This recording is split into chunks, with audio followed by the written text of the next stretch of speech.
Principal quantum number, जिसको हम n से डिनोट करेंगे। पहला प्रपोज्ड बाय बोहर, इसको किसने प्रपोज किया सबसे पहले? बोहर ने। प्रपोज्ड बाय बोहर मतलब कि बोहर ने जो ऑर्बिट बोला था, है ना, ऑर्बिट नंबर 1 2 3, वो दरअसल n ही है।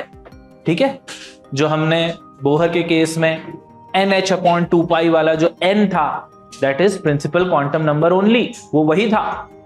ठीक है, जितने भी फॉर्मूले पढ़े हमने, जहां जहां हमने n यूज किया, वो दरअसल प्रिंसिपल क्वांटम नंबर ही है। ओके, ठीक है, तो वो बोहर ने किया था। तो अब ये क्या बताता है? इट आइडेंटिफाइज शेल, शेल को दर्शाता है ये,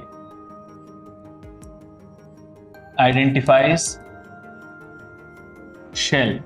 ऑर्बिट वर्ड अब हम यूज ना करें तो बेटर है। ऑर्बिट जो वर्ड है वो बोहर पे खत्म हो चुका है, अब हम क्वांटम मॉडल पे आ चुके हैं। तो ऑर्बिट क्या ना, एक प्रकार से सर्कुलर पार्ट है, और circle is nothing but 2 dimensional geometry हम कह सकते हैं। बट जब हम शेल की बात करते हैं तो वो 3 डायमेंशनल पार्ट को लेकर के आ जाता है। तो बेटर है कि now we have to use the word shell आगे से। ठीक है, अब हम ऑर्बिट ना कहें उसको। Okay, clear? जब तक बोहर है, जब तक ऑर्बिट ठीक। It assumes all the positive integral values, positive integral values. It assumes all positive integral values, मतलब कि क्या क्या हो सकते हैं? n 1 2 3 4 इस तरीके से हो सकता है।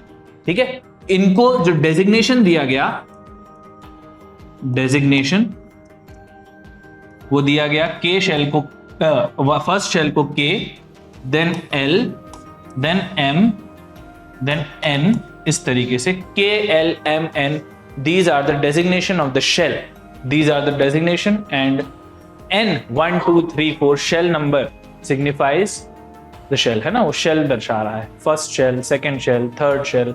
Okay, next point, very important point, it determines size and energy of an orbital, size and energy of an orbital, size and energy of an orbital, size and energy of an orbital, size and energy of an orbital.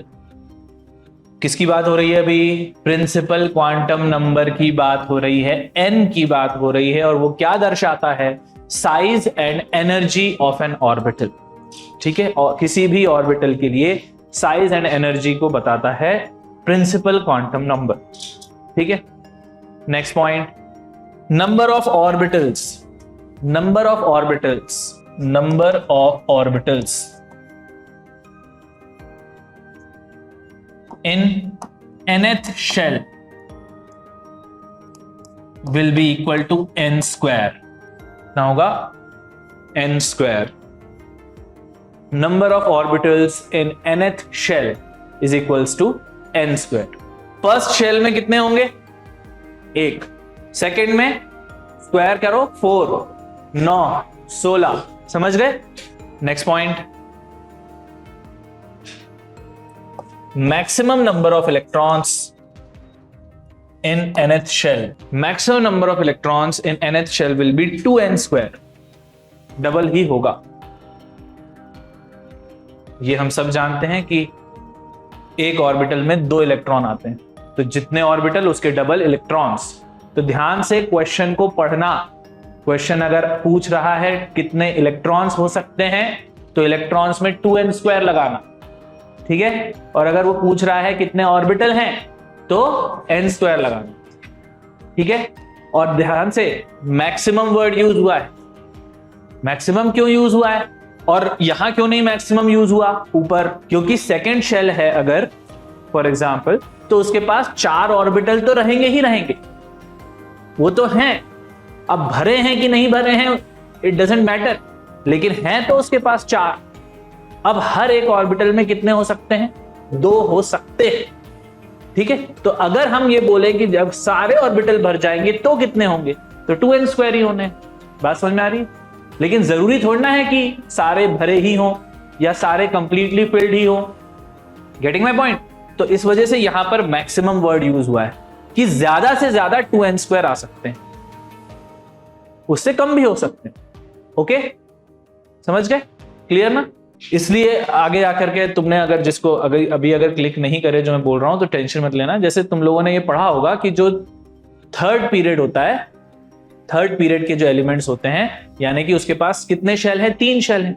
तो 3 shell जो third, जब हम period देखते हैं third period, तो उसमें हम बोलते हैं कि एम्प्टी डी ऑर्बिटल्स खाली हैं। डी ऑर्बिटल्स खाली पड़े हुए हैं तो ना, भले ही खाली हैं लेकिन हैं।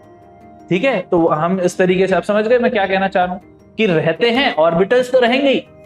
तो इस वजह से हमने वहां पर मैक्सिमम वर्ड यूज नहीं किया ऑर्बिटल्स के केस, लेकिन इलेक्ट्रॉन्स जरूरी नहीं है कि भरे रहें, तो इस वजह से मैक्सिमम वर्ड यूज हुआ है कि ज्यादा से ज्यादा कितने आ सकते। Getting my point?